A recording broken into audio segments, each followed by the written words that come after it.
Donc, Erev Tov.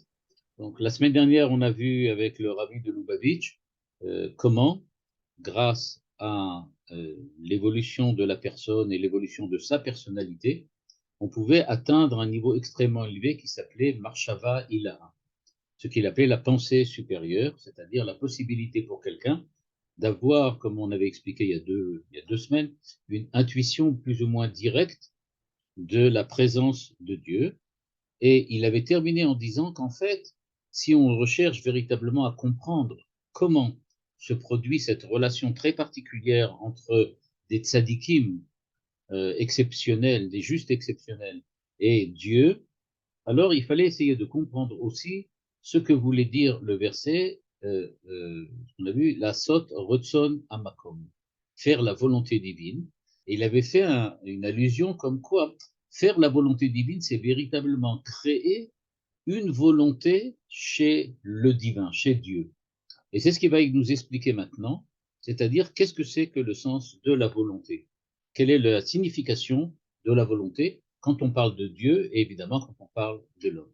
Et dans le texte qu'on va voir maintenant, qui est relativement succinct, le rabbi va essayer de nous expliquer très rapidement, mais vraiment ça va être très rapidement, ce que représente la volonté. Voilà, on y est là dans le paragraphe 4. Il faut savoir qu'il n'y a plus que deux paragraphes maintenant. Il y a un tout petit paragraphe dans lequel il va expliquer le sens du Shema Israël, qu'on a vu au début du paragraphe 3, et enfin un paragraphe, le paragraphe le sixième, qui sera le dernier, dans lequel il va expliquer en fait tout son cours, c'est-à-dire il va nous montrer comment en fait la question qu'il avait posée tout à fait au début du cours sur la signification, on l'avait vu, de la de Ele Tishmeun. Qu'est-ce que ça veut dire Tishmeun, écouter, pas écouter? Eh bien, tout ça, on va le voir en fait revenir dessus tout à fait à la fin. Donc maintenant, on va juste voir maintenant ce paragraphe qui est très intéressant à mon avis et qui va traiter donc de ce que c'est que la volonté. Je ne sais pas si j'aurai le temps de développer plus que ce que fait le rabbi lui-même, c'est-à-dire d'essayer de montrer qu'est-ce que ça veut dire la volonté pour nous aujourd'hui, philosophiquement, culturellement. Mais on va quand même essayer pour essayer de faire le rapprochement et quelquefois même la différence avec ce que dit le rabbi. En tout cas, dit-il, il y a deux niveaux de volonté.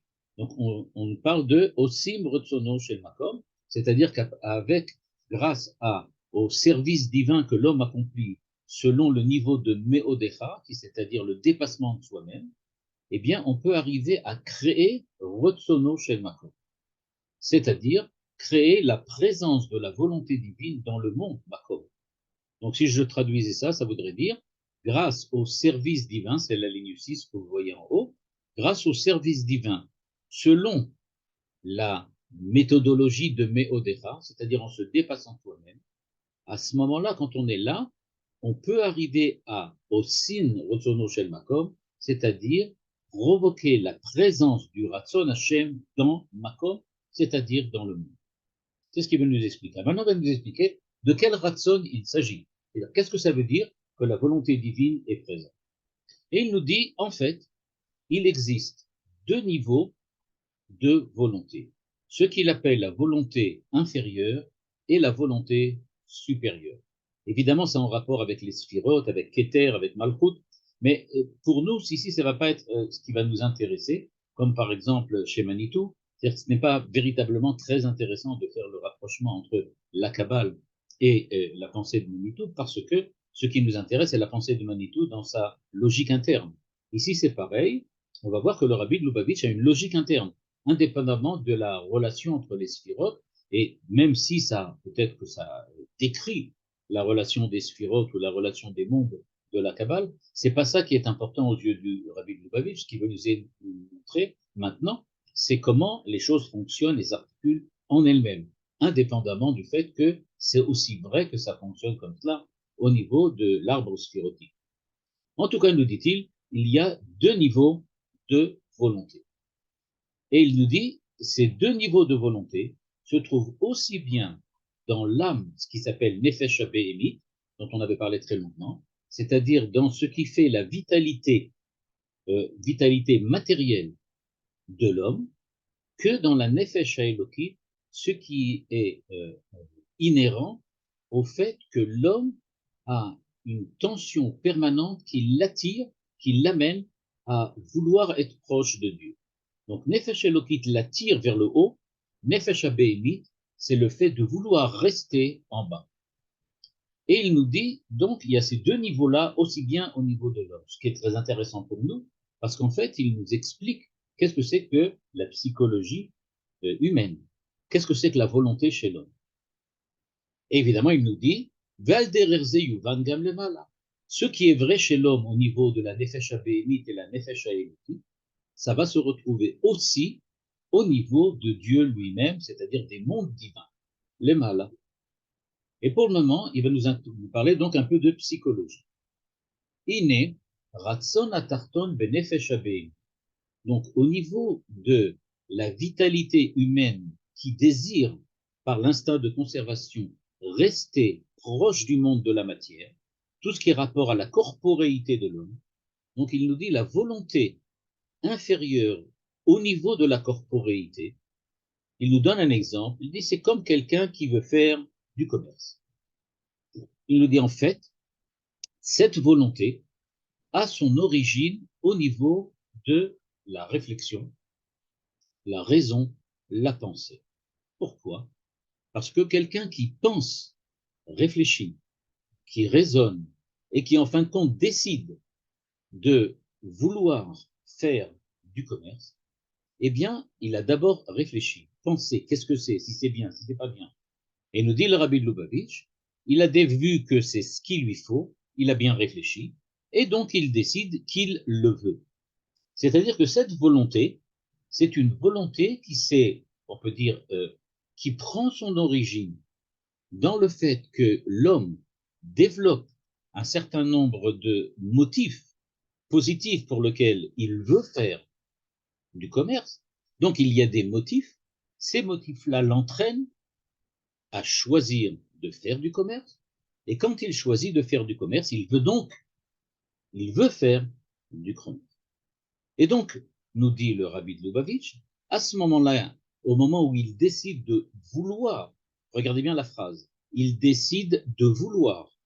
Il y a une décision qui est prise et il veut, à la suite de cette décision, faire du commerce. Eh bien, il va y penser, il va en parler et il va effectivement, il y a une phrase, il y a un mot très très important qui est, dont on verra l'importance seulement par la suite, c'est le mot osé baiser. C'est-à-dire que dans cette expression osé baiser, c'est-à-dire qu'il agit en fonction de cette volonté. Et on va voir, si on a le temps tout à l'heure de parler de Paul Ricoeur et bien de Jean Kelevitch, quelle est l'importance fondamentale de cette petite locution ve'osé baiser. Qu'est-ce que ça veut dire faire? Donc, pour le moment, on a l'impression que le rabbi nous parle de marshava, dibour et maasé. C'est-à-dire, il y pense au commerce, il en parle et évidemment, il agit en fonction de cela pour effectivement réaliser ce qu'il veut faire. Donc ça, c'est ce qu'on appelle pour le moment le ratson tarton, le ratson inférieur de la nefesh HaBehemit. Et nous dit le Rabbi de Lubavitch, ligne 12, je commence à lire, Veratson zeu ratson atarton, me'achar she'u nolad me'asechel. C'est-à-dire, nous dit-il, ce qui s'est passé là, c'est que la volonté dont on est en train de parler maintenant, elle est appelée inférieure parce que elle a son origine au niveau du sechel, au niveau de la pensée, au niveau de la raison. C'est parce qu'il a réfléchi à quelque chose qu'il décide de faire du commerce. Mais, dit-il, il y a quelque chose de beaucoup plus haut, qui s'appelle le ratzol haelion, la volonté supérieure. Quand on parle de la volonté supérieure, évidemment, on se demande supérieure à quoi? En quoi elle est supérieure? Eh bien, il nous dit, elle est, ligne 13, en fait, élevée, elle s'élève, les malas me'asechel. Cette volonté-là, elle n'est pas la conséquence d'une pensée réflexive, motivée, argumentée sur le fait de vouloir faire du commerce, mais elle se développe au-delà, par-delà la pensée. Elle commence avant. C'est-à-dire, nous dit le Rabbi Lubavitch, par exemple, que Moshe Rotse Lichiot, comme quelqu'un qui veut vivre. Qu'est-ce que ça veut dire? La volonté de vivre, c'est quelque chose qui ne commence pas par la pensée et la réflexion. C'est quelque chose dans lequel euh, la personne veut continuer de survivre, continuer de vivre, et ça ne dépend absolument pas de sa réflexion. C'est pas parce qu'il s'est mis un jour à réfléchir, ça y est, je veux penser, etc. Ah, oh, j'ai décidé, après maintes réflexions, que j'ai envie de vivre. Non. Nous dit le Rabbi ligne 13, Rotse Bekiyum. Et nous dit-il, il veut vivre. Et cette volonté, nous dit-il à la fin de la ligne 13, Eno mitzad asechel ve'ata.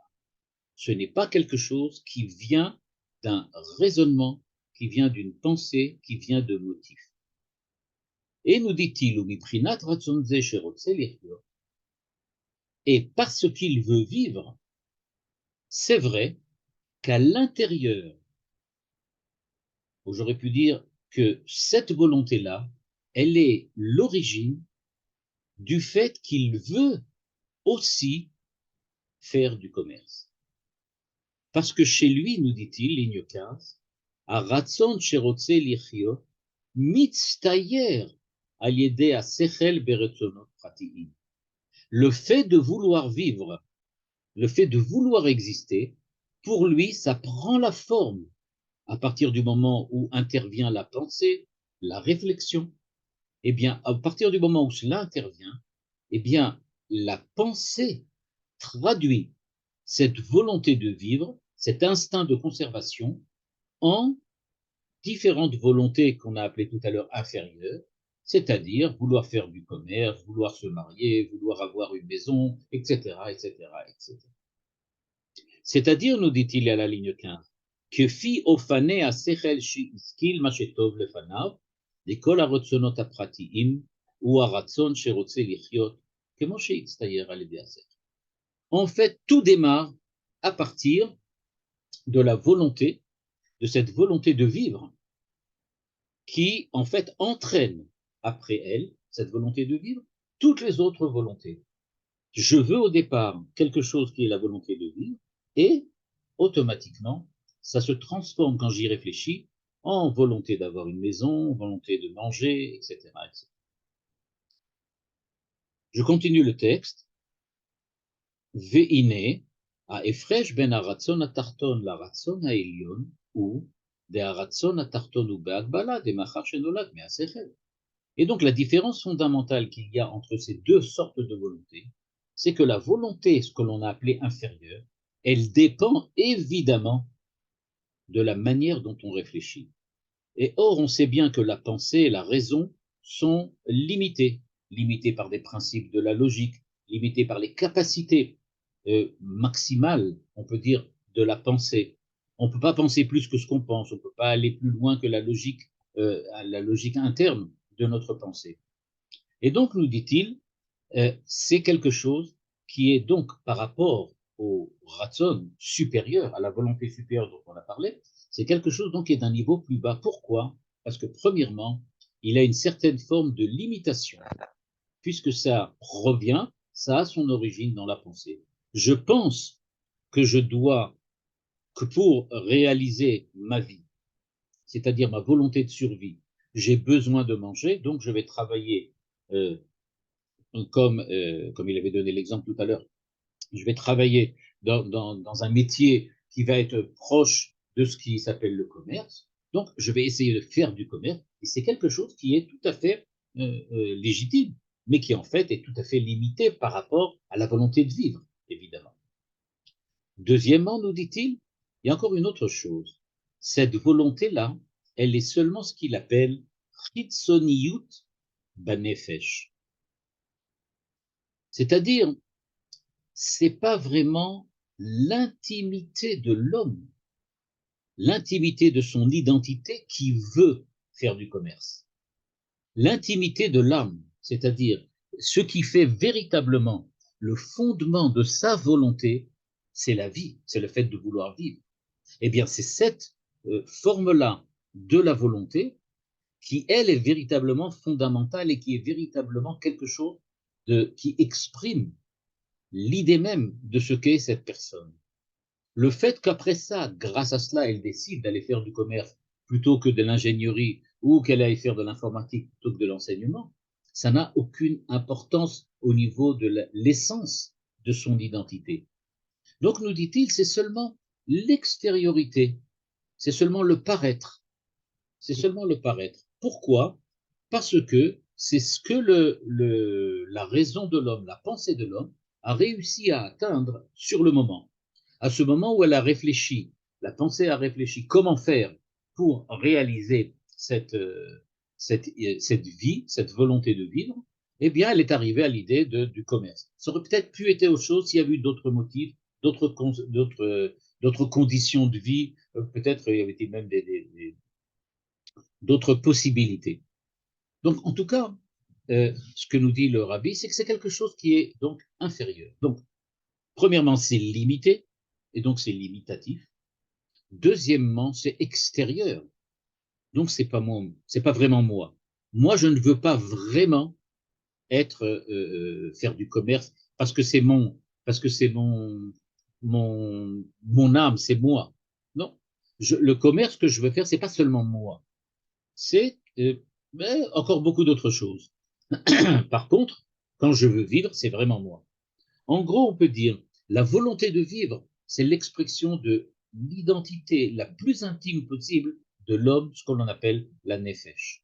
Nefesh abéhimite dans le cas ici. Par contre, au niveau des choix existentiels qu'on l'on opère, ce sont des choix qui n'entraînent pas entièrement toute la personnalité. Par contre, nous dit-il, ligne 20, le ratson haïlion, c'est-à-dire cette volonté supérieure qu'il a appelée supérieure, elle n'a absolument aucune limite et elle est l'expression de l'âme elle-même. L'âme veut vivre, l'âme veut exister. Et donc, puisque l'âme veut exister, l'homme veut exister parce que c'est un homme, eh bien, il est évident que ça exprime l'idée même de ce qu'il est et c'est quelque chose qui est vraiment son intériorité. Il dit ensuite, ce que je viens d'expliciter au niveau de l'âme humaine, c'est-à-dire au niveau de ce que la psychologie pourrait dire de l'âme humaine, eh bien c'est vrai aussi au niveau de la nefesh Elohim. C'est-à-dire dans ce qui fait que je me sens en permanence en tension vers Dieu, vers la spiritualité, vers le divin, eh bien là aussi il y a deux niveaux. Il y a le niveau qui s'appelle volonté inférieure de l'âme, j'aurais pu dire Elohim, de l'âme divine, et volonté supérieure. La volonté inférieure, c'est quand la tension qui t'entraîne vers le haut est le fruit d'une réflexion, d'une pensée, de la même manière qu'on avait vu que le fait d'avoir réfléchi m'a amené à vouloir faire du commerce. Par contre, le Ratson Haïlion, la volonté supérieure, elle est la conséquence de ce qu'il appelle Ve'afta et Hashem Elokecha. Tu aimes Dieu. Mais pourquoi? Kihu Chayecha, ligne 23. C'est pas vraiment que j'ai une raison. C'est pas que j'ai une raison, c'est pas que je réfléchis et je dis, ah, c'est vrai que tout dans le monde dépend de Dieu, et donc mon âme elle-même, elle dépend dans sa pure intimité de la volonté divine et de Dieu. C'est pas que j'y réfléchis, mais c'est le fait que je ressens en moi le fait que j'aime Dieu parce que mon âme ressent cet amour-là comme l'expression du fait qu'elle est entièrement dépendante de lui. C'est pas un amour que j'ai créé à partir d'une réflexion, à partir d'une argumentation. C'est quelque chose qui est complètement naturel et intuitif pour lequel je n'ai absolument pas besoin de réfléchir. Ce sont les deux niveaux dont il parle. Donc, le niveau inférieur dépend j'aurais pu dire, d'un investissement logique, d'un investissement rationnel, d'un investissement de la pensée, alors que le niveau supérieur, c'est une espèce de naturel de l'intériorité même de l'homme, aussi bien au niveau de ce que l'on appelle donc l'âme de survie et l'âme qui cherche à se rapprocher de Dieu. Eh bien, nous dit le rabbi, pour conclure, à partir du moment où on a compris ces deux niveaux-là, alors on peut comprendre ce qui se passe aussi dans la relation entre le tzaddik, dont on avait parlé tout à l'heure, cet homme exceptionnel qui veut aller vers Dieu et Dieu. On a dit que Osim Retsono Shel Makom, celui qui arrive à servir Dieu selon le niveau, le degré de Meodecha, il a cette possibilité aussi, grâce à cela, d'arriver à ce niveau de Osim Retsono Shel Makom. Alors de quoi s'agit-il?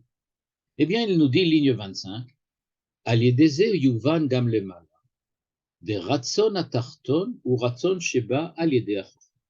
De la même manière, donc ici il va utiliser évidemment des termes kabbalistiques, il va nous dire que le Ratson Atarton c'est celui qui vient après la Chokma, alors que le Ratson Aelion il est au-delà de la Chokma.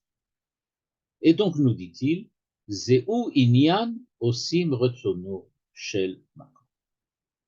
C'est ça ce qu'on appelle Retsono Shel Makom, pendant lequel on arrive à demander à Dieu de s'intéresser à notre monde, que notre monde soit quelque chose qui compte pour le Créateur. Pourquoi?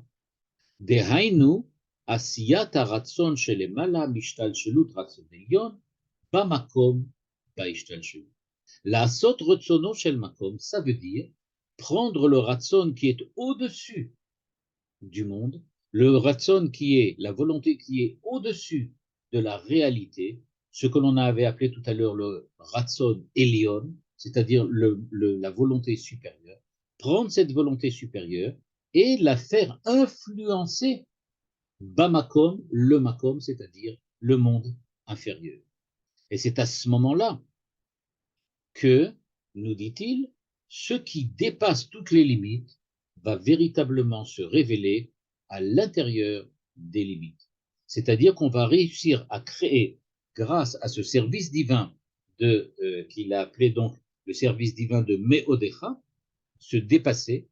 Quand moi je me dépasse, alors j'arrive à provoquer la réalisation du paradoxe de l'infini dans le fini, de l'illimité dans les limites.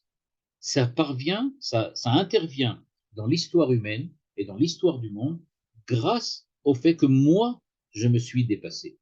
L'homme se dépasse, Dieu se dépasse lui aussi, mais d'une autre manière. Moi, je me dépasse en sortant hors de moi, comme on l'avait vu, alors que Dieu se dépasse en pénétrant, en rentrant, en voulant, en s'intéressant au monde limité. L'infini, brusquement, trouve dans le fini quelque chose qui lui apporte, entre guillemets, un certain bénéfice au niveau de son infinité. La finitude étant quelque chose qui n'est pas nécessaire, mais qui peut aider, entre guillemets, l'infini. Et il termine en disant, Areze aliede avoda, ba bilti gvuli sheba nefesh. C'est donc grâce au service le service divin, dans lequel je dépasse toutes les limites qui sont les limites de ma réalité, de mon identité, bien que c'est ce qu'on appelle ici le dépassement des limites, c'est-à-dire l'illimité, c'est pas un vrai illimité, j'atteins pas l'infini. Quand je fais Meodecha, c'est, dit le Rabbi, ligne 3, Raka Meod Shelcha, c'est seulement mes limites à moi. Mais le fait même que moi j'ai le désir de faire éclater mes limites, de me dépasser complètement, de ne pas m'accepter comme dans mes propres limites, c'est cela, dit-il, qui va me permettre de provoquer l'iyot shebe adam al kol panim areze bilti gvuli, et c'est ça ce qu'on appelle Retzon Ha'elyon. C'est-à-dire le fait de vouloir se dépasser, c'est justement cela qui permet Ratzon Ha'elyon sheba adam, et ligne 5, Mamshich et Ratzon Ha'elyon shel Mala, et c'est pour ça qu'on appelle ça Osim Retzono Shel Mala. Donc voilà, dans ce paragraphe relativement court, le Rabbi de Lubavitch, tout d'abord, nous démontre un principe extrêmement important. Et nous sommes paradoxalement effrayés par l'idée qu'il serait possible que Dieu, qui est infini, se révèle dans le fini. Or, nous dit le Rabbi de Lubavitch, c'est vrai, quand on est effectivement au niveau de cet infini de Dieu, il est bien clair que ça ne peut pas apparaître, ça ne peut pas se réaliser, ça ne peut pas se faire à l'intérieur du monde et de ses limites. C'est quelque chose qui doit être nécessairement complètement séparé, nivdal, transcendant. Or, cette transcendance, nous dit le rabbi de Lubavitch, elle est possible, elle est même nécessaire, mais il est possible de la contourner.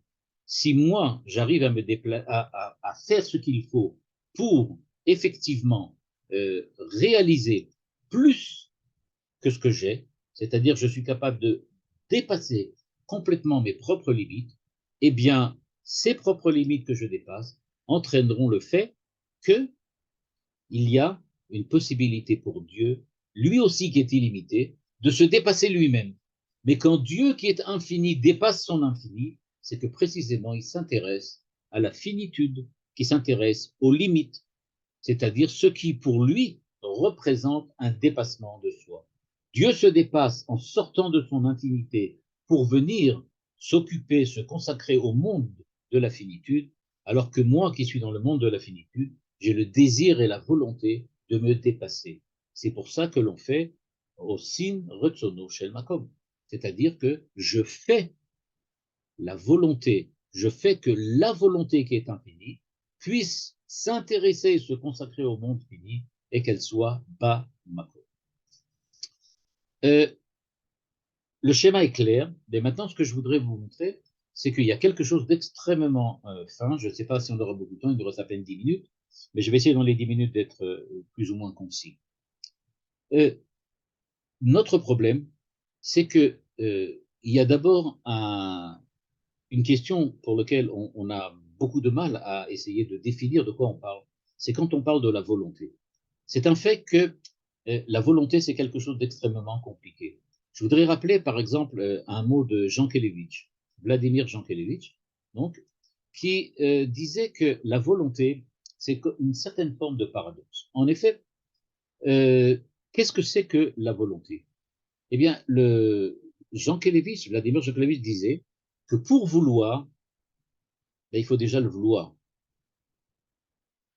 C'est-à-dire, si je dois vouloir, c'est-à-dire qu'au départ, j'ai pris la décision de vouloir. J'ai pris la décision de vouloir quelque chose. Et cette décision, ben, elle me demande de vouloir. C'est-à-dire de vouloir avoir cette action que l'on appelle vouloir. Mais ça aussi, vouloir, il faut encore le vouloir. C'est-à-dire, en fait, Jean Kelevitch nous révèle qu'il faut faire attention. Quand on parle de volonté, de quoi parle-t-on? Eh bien, c'est très difficile d'en parler parce que la volonté, le vouloir, c'est quelque chose qui est toujours un remont, on peut dire comme ça, un remonter vers l'infini. On remonte toujours en arrière. Je veux vouloir, je veux vouloir, etc., etc., etc. Et donc, si maintenant je cherche un vouloir véritable, le vouloir le plus simple, celui qui en est toujours au début, je cherche le début du vouloir, dit Jean Kelevitch, eh bien, il faut savoir que ce vouloir, qui serait le début, il commence par vouloir. C'est ça son but. C'est-à-dire qu'il commence déjà par là où on termine. À savoir que je vais prendre maintenant, pour vous montrer pourquoi je raconte tout ça, parce que, en fait, le rabbi de Lubavitch nous dit il y a une volonté inférieure, une volonté supérieure. La volonté inférieure, nous dit-il, provient de la volonté supérieure. Imaginez que j'appelle la volonté supérieure ce fait de vouloir comme ça jusqu'à l'infini. C'est cela la volonté supérieure. C'est pas une volonté qui se trouve quelque part en haut et qui serait la supérieure, mais c'est la source et l'origine de toutes les volontés. Toutes les volontés dans lesquelles je veux ci ou je veux ça, c'est parce que j'ai voulu vouloir ceci ou cela, et que j'ai voulu vouloir ceci et cela, etc., etc. C'est-à-dire que si je recherche quelle est cette volonté supérieure, ce Ratson à Elion, eh bien, à la suite de Jean Kelevitch, j'aurais pu dire que je viens de commencer par finir. C'est au moment où je dis que je veux que c'est ça le début de la volonté, eh bien, c'est déjà la fin. C'est parce que j'ai commencé par la fin. C'est-à-dire que la volonté véritablement, elle commence par là où elle finit, elle finit par là où elle commence, c'est-à-dire que vouloir, ça se termine quand ça commence, et ça commence quand ça se termine. Et on ne peut pas commencer à vouloir sans vouloir, mais on ne peut pas non plus vouloir à la fin si on n'a pas voulu au début.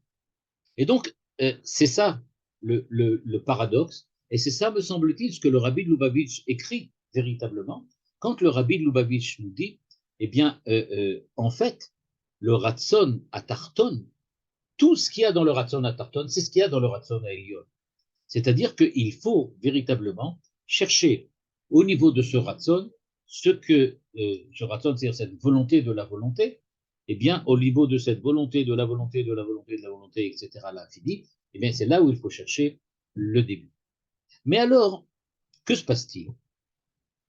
Si maintenant, et écoutez bien, parce que, à mon avis, vous allez le relire dans le texte ensuite, si maintenant, à un certain moment, je commence à me demander si je veux vraiment quelque chose, ce que le rabbi de Lubavitch a parlé, a écrit, quand il a parlé du fait que j'utilise le sechel. Le sechel. Vous vous rappelez qu'il a dit que la volonté inférieure, elle vient du sechel. C'est-à-dire que l'homme réfléchit, l'homme pense, et à la suite de la pensée et de la réflexion, il va arriver à telle ou telle décision qu'il va prendre. Eh bien, quand il prend cette décision, il ne faut pas oublier, nous dit le rabbi Lubavitch, qu'il s'est produit quelque chose maintenant. C'est-à-dire que s'il commence à réfléchir, c'est qu'il ne veut pas encore. Si je pense comment vouloir, quoi vouloir, c'est-à-dire que je ne le veux pas encore. Parce que tous ceux qui veulent, c'est-à-dire s'ils ont décidé de vouloir, mais quelqu'un qui réfléchit, c'est qu'il ne veut pas. Parce que, c'est le deuxième point que le rabbi Lubavitch nous apprend, vouloir, ça veut dire décider, ça veut dire trancher, ça veut dire que euh, j'ai pris une décision. Je ne peux pas réfléchir sur la prise de la décision. J'ai pris la décision. Le véritable vouloir ne se situe pas du tout dans la réflexion qui précède le vouloir, mais dans la décision. Or, cette décision, d'un certain point de vue, elle n'a pas un rapport direct avec la réflexion. C'est quelque chose qui provient du vouloir supérieur qui était avant la décision que je prends. Je vais donner un exemple. J'ai décidé de vouloir faire du commerce. À quel moment on peut parler de volonté de faire du commerce? Quand j'ai pris la décision, c'est-à-dire que j'ai voulu faire du commerce. Vous vous rappelez le mot osebeze? Il faut faire un acte, on en parlait tout à l'heure. Il faut véritablement faire quelque chose. Si tu ne fais pas, ça ne fonctionne pas. Donc, j'ai pris la décision de faire du commerce. À ce moment-là, toutes les réflexions que j'ai fait avant et qui étaient des motifs, arbitraires ou pas, que j'ai eu avant, ils ont tous l'énorme défaut de contribuer à ma prise de décision, mais ils n'ont aucun rapport avec le fait même de la décision. J'ai pris la décision de faire quelque chose. Au moment où je prends la décision, c'est pas à la réflexion rationnelle que je fais appel, c'est à la volonté de la volonté de la volonté de la volonté de la volonté, etc. C'est ce qu'il avait appelé le Ratzon Ha'elyon. C'est-à-dire que la prise de décision en elle-même, le fait que je décide quelque chose, ça n'a plus de rapport avec les motifs. C'est quelque chose qui provient du fin fond de la volonté de l'homme.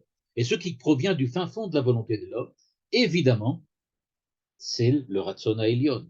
Ce n'est pas du tout la décision que je prends maintenant et qui suit, soi-disant, nous dirait Jean Kelevitch, le fait que je suis à la recherche, on peut dire comme ça, d'une certaine décision. Enfin, si maintenant on se demande alors, qu'est-ce qu'on doit faire pour vouloir? Eh bien, la réponse, elle est très simple. Il faut le vouloir. Il faut le vouloir. Mais alors, qu'est-ce qui s'est passé là? Je dis oui, d'accord, mais je ne suis pas encore décidé. Ah, si tu n'es pas décidé, c'est que tu ne le veux pas. C'est que tu ne le veux pas du tout pour le moment.